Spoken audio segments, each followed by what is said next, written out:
राधे राधे सभी को। आज हम शुरू करेंगे श्रीमद् भगवद गीता का पहले अध्याय का 22वां श्लोक। यावत् एतान् निरीक्ष्य अहम योद्धुं कामान् अवस्थितान् के मया सा योद्धव्यम् अस्मिन् रण समुद्र। इस श्लोक के कहने का तात्पर्य यहाँ पर यह है कि और जब तक कि मैं युद्ध क्षेत्र में डटे हुए युद्ध के अभिलाषी इन विपक्षी योद्धाओं को भली प्रकार देख लूं कि इस युद्ध रूप व्यापार में मुझे किन किन के साथ युद्ध करना योग्य है, तब तक उसे खड़ा रखिए।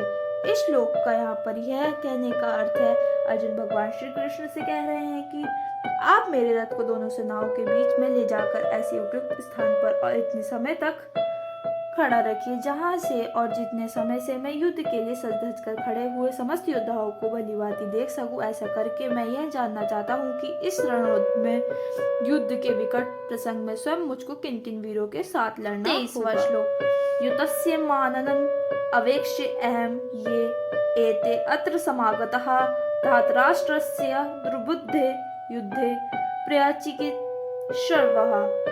इस श्लोक का अर्थ यहाँ पर यह है कि दुर्बुद्धि दुर्योधन का युद्ध में हित चाहने वाले जो ये राजा लोग इन सेनाओं में आए हैं, इन युद्ध करने वालों को मैं देखूंगा। दुर्योधन को अर्जुन ने दुर्बुद्धि क्यों कहा? वनवास तथा ज्ञातवास के 13 वर्ष पूरे होने पर पांडवों को उनका राज्य लौटा देने की बात निश्चित हो चुकी थी। तब तक वह कौरव के हाथ में धरोहर के रूप में था, परंतु उसे न्यायपूर्वक हड़प जाने की नियत से दुर्योधन सर्वथा इनकार कर गए। दुर्योधन ने पांडवों के साथ अब तक और तो अनेकों अन्याय और अत्याचार किए ही थे, परंतु इस बार उनका यह अन्याय तो असहाय ही हो गया। दुर्योधन की इस पाप बुद्धि स्मरण करके अर्जुन ने उन्हें दुर्बुद्धि बताया है। दुर्योधन का युद्ध में हित चाहने वाले जो ये राजा सेना में आए हैं, इन युद्ध को करने वाले को मैं देखूंगा। अर्जुन के इस कथन का क्या अभिप्राय है?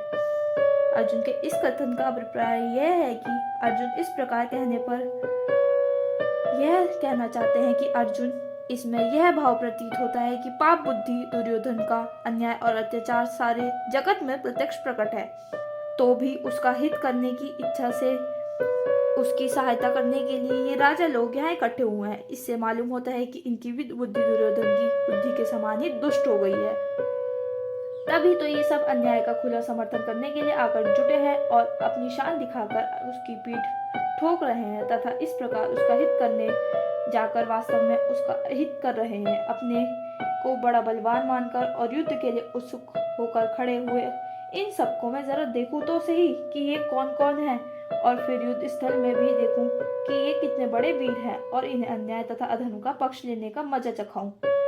अर्जुन के इस प्रकार कहने पर भगवान ने क्या किया? अब 2 श्लोकों में संजय उसका वर्णन करते हैं। 24वां और 25वां श्लोक। संजय उवाच एवं उक्तः ऋषिकेशः गुडाकेशन भारत सैन्यो उभयो मध्ये स्थापयित्वा रथोत्तम भीष्म द्रोण प्रमुक्तः सर्वेषां च महिषिताम् उवाच पार्थ अस्य पश्यातान् संवेतान् कुरुन् इति।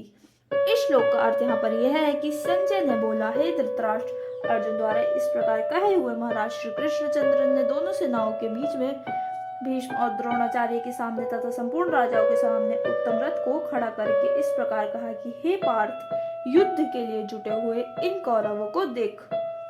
गुड़ाकेश का क्या अर्थ है यहाँ पर? और संजय ने अर्जुन को यहाँ गुड़ाकेश क्यों कहा? गुड़ा का निद्रा को कहते हैं, जो नींद को जीतकर उस पर अपना अधिकार कर ले, उसे गुड़ाकेश कहते हैं। अर्जुन ने निद्रा जीत ली थी, वे बिना सोए रह सकते थे, नींद उन्हें सताती नहीं थी, आलस्य के वश तो कभी होते ही ना थे। संजय गुड़ाकेश कहकर यह सूचित कर रहे हैं कि अर्जुन सदा इतने सावधान और सजग हैं, उन्हें आपके पुत्र कैसे जीत सकेंगे। युद्ध के लिए जुटे हुए इन कौरवों को देख। भगवान के इस कथन का क्या अभिप्राय है? इससे भगवान यह भाव दिखाते हैं कि तुमने जो यह कहा था कि जब तक मैं सबको देख न लूं तब तक रथ वहीं खड़ा रखिएगा, उसके अनुसार मैंने सबके बीच में ऐसी जगह रथ को आकर खड़ा करा है जहां तुम सबको भली भांति देख सकते हो। रथ स्थिर भाव से खड़ा है, अब तुम जितनी देर तक चाहो उतनी देर तक इनको भली भांति देख लो। अर्थात कौरवों को देख। इन शब्दों का प्रयोग करके भगवान ने यह भाव भी दिखाया है कि इस सेना में जितने लोग हैं प्राय सभी तुम्हारे वंश के तथा आत्मीय स्वजन ही हैं।